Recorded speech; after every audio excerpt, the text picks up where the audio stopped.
Man, oh man! I take a couple of days off of YouTube to go and work in my day job, and when I get back, all of this news has dropped. Now I'm totally behind. Oh man. So I was going to spend this day working on part 2 of my Phantom Menace rewrite, but news waits for no man. So this is basically a catch-up video of all the latest news and also some of the slightly older news that I haven't been able to cover yet. As usual, you can use the annotation and the timestamps on the side if you feel like jumping around between the topics. But first, you would have heard me mention in my last video that I was doing a collaboration with Hybrid about the Civil War storyline. Well, that's actually done now, so you can click here if you want to go check that out. I know it kind of seems like old news at the moment, but it's still worth looking out, and it's worth subscribing to his channel because he also just recently did a video that details all the events of the Civil War storyline in the comics, and I highly recommend that. That actually changed my mind because I was on Team Captain. Now I think actually Team Stark is kind of right. But yeah, I'll also link that channel at the end of the video here as well. So first, the Age of Ultron trailer. Dude, this was a weird experience for me because it's the first time that a movie that I've done a What It Should Be video on has had a trailer released, so it seems appropriate that I mention some of the stuff I got right in my version and some of the stuff I got wrong in my version. For the record, I got about 100 times more stuff wrong. And this trailer, the movie in this trailer, looks way better than the one that I've come up with. Way better. So let's have a look. The castle at the beginning. Amazingly, I got that right. There is a castle in the beginning. Them swapping out Ultron's armor from adamantium to vibranium. It seems like I got that right as well. I kind of got right that they would introduce a love interest for the Hulk, but I thought that they would just do Betty again, but instead, it seems like Black Widow is going to be the love interest. And that makes perfect sense since she's already established. They had a bit of a vibe going on in the Avengers. So I like it. It's good. It makes sense. I also kind of got right that whole thing with Ultron having a Sentinel army. But see, I didn't think they would actually make the Sentinels robots because I thought that would be too similar to the end of Iron Man 3 where he's got all his auto-controlled suits. So I just made them like computer-controlled tanks and planes. But to be honest, this is much more interesting. The other stuff I got wrong is pretty much everything else. It's kind of amazing just how wrong I was on so many things. Because as you guys know, I made it before Winter Soldier came out, so I had S.H.I.E.L.D. in there. And at the time I made it, Civil War seemed like it was a very, very long way away. So obviously the way I ended, my story, that could never happen now. I mean, the ending for Hulk maybe could, but not the rest. So at this point, my What It Should Be video for that is more of a what if. It's a alternate take on things. I get the feeling that's probably going to happen a lot with these What It Should Be videos. And I'm kicking myself that I didn't include the Hulkbuster suit. And why didn't I include it? It's so obvious that it should be there. And it would have been really easy to put it in the story as well. Because I got a one-on-one fight between Hulk and Ultron has just upgraded his armor so he can take on Hulk. So I could have just made it that the upgrade was the Hulkbuster suit, but it didn't occur to me to... Oh, geez. Yeah. I guess it just goes to show, it's one thing to review and critique a movie after it comes out, but it's quite another to try and do it yourself. That's why I always have a rule that I never criticize something in a movie without also suggesting a way that it could have been fixed or done differently. And if I can't think of a way, then I don't say that criticism. Although I have broken that rule a few times, but the intent is there. Moving on now, the DC lineup. Man, oh man, poor old DC. They just come out with this list to help to promote their universe, and then Marvel just sails up and completely blows them out of the water. Dear oh dear, poor old DC. Well, Warner Brothers. I've been slowly putting together a video in my brain and just in notes and stuff like that of how I think DC could actually turn the tables and end up beating Marvel. I know that seems like an impossible task, especially right now, but I do think it's possible that DC could do that. It would be very difficult, it would be hard work, but it's not impossible. So I'll be starting on that just as soon as I finished The Phantom Menace. But anyway, I actually didn't really pay much attention to this list when it came out, because to me, I know a lot of people would disagree, but to me, this just seems like a bunch of hot air. It's just talk, you know, just to try and present themselves as a viable competitor for Marvel. But it's really too soon to say whether they are or not, because, I mean, this list and this lineup, it all seems great, except for the obvious lack of Martian Manhunter. But, you know, it's all kind of academic at this point, because really, it all hinges on Dawn of Justice. If that fails to resonate with fans and with critics, then none of this is going to happen. Financially, we all know it's going to make money. But if it doesn't resonate with the fans, if it doesn't resonate with the critics, none of this DC movie lineup's going to happen. Because think about it, if a Batman and Superman movie can't work with fans and with critics, then none of this is going to work either. So the list seems great, but whether it becomes real or not depends on Dawn of Justice, you know? And that's a stupid name, by the way. Why didn't they just call it World's Finest? Or just Versus? Just put the S in there. What is it? Batman 5 Superman? What idiot came up with that title?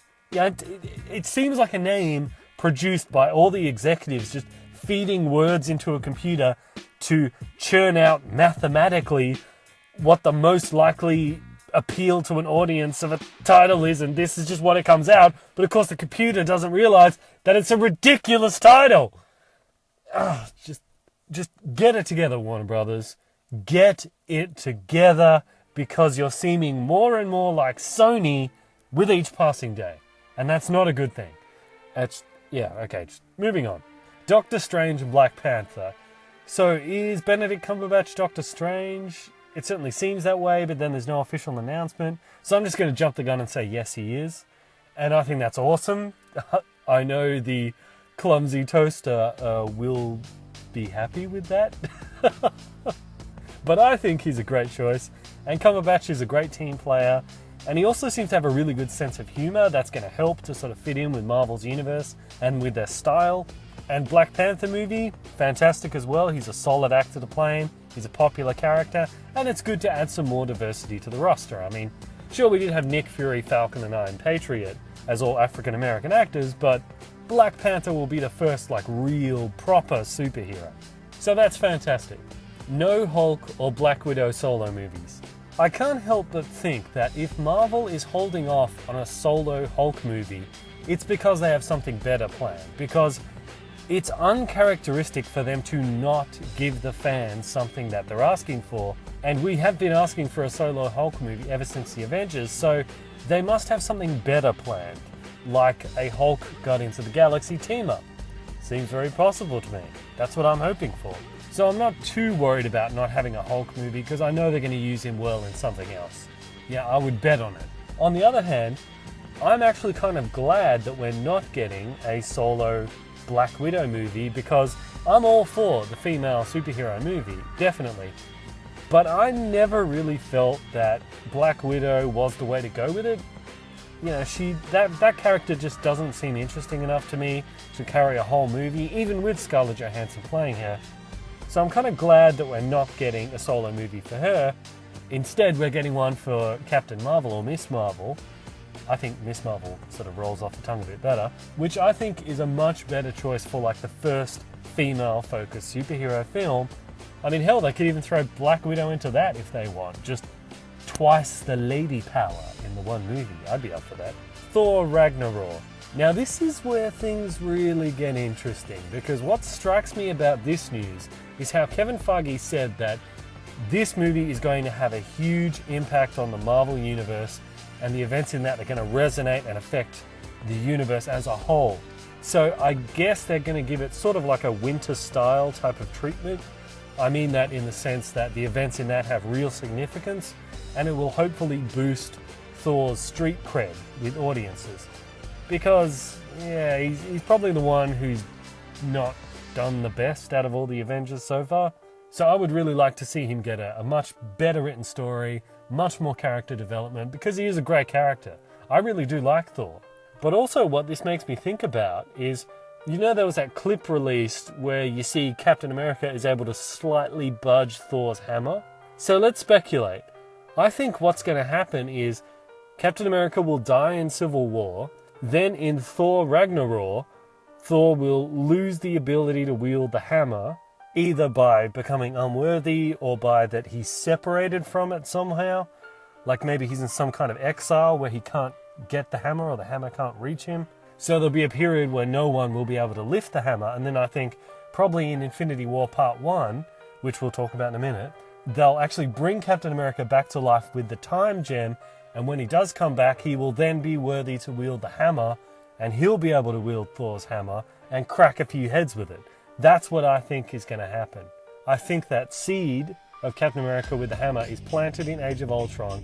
Thor will lose the ability to use it in Thor Ragnarok, and when Captain America comes back, he'll be the one who wields it.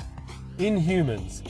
I don't really have much to say about this because, like most people, I don't really know that much about the Inhumans, but for some reason, the Inhumans does feel very X-Men-y to me. Probably, just because they're going to use them probably to swap out mutant powers for Inhuman powers. But I also wonder if this is meant to be more of a competitor to Fox's X-Men franchise. Sort of like how Marvel is at war with the DC movies at the moment. Will the Inhumans be the beginning of them declaring war on Fox as well? Interesting. Maybe it could be. Infinity Wars Part 1 and 2. Alright. I was very, very surprised and happy to see that this is going to be split into 2 parts.